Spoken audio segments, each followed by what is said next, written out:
Cricket રમવા આવ્યા તો ક્રિકેટ રમવા આવ્યા હતા તો અહીં તો ડોખો થઈ ગયો તો રામ રામ ને સીતારામ. આજે તો સવારના ઉઠીને ખબર પડી કે આજે તો રવિવાર છે. તો રવિવાર હોવાથી આજે તો બધા ઘરે છે. પછી ત્યાંથી આપણે વહી ગયા હતા આપણા દોસ્તારની દુકાને. અહીંયા આખાઈ બેઠા હતા. પછી ત્યાંથી અમે મારા મામાનો છોકરો આવ્યો હતો, અમે આખાઈ વહી ગયા હતા ક્રિકેટ રમવા માટે. તો ક્રિકેટ રમવા આવ્યા તો અહીં તો ખબર પડી કે અહીં તો ડખો થઈ ગયો ને આ બધી કંઈક મને બ્લોગમાં લઈ લીધો ને આ આવ્યો હતો ને અહીંયા આખાઈ ડખો થઈ ગયો હતો ને અમે ડખો જોતા હતા. કાવ મીટર છે તો કંઈ ખબર નથી.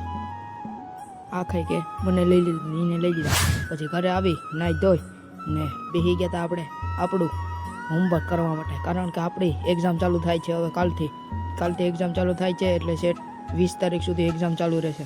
પછી ત્યાંથી પૂરું કરી લેશન ને આવી ગયા હતા મંચુરિયમ લેવા માટે. આપણે ખાવાનું મન થયું તો આજે મંચુરિયમ એટલે આવી ગયા હતા મંચુરિયમ લેવા. પછી સાંજના ટાઈમે આપણે આવી ગયા હતા આપણે બેઠક આવ્યા હતા અહીંયા ખાઈ બેઠા હતા હવે. હા પછી એના ઘરે જતો હતો સેટ 10 વાગે તો ઘરે જાય.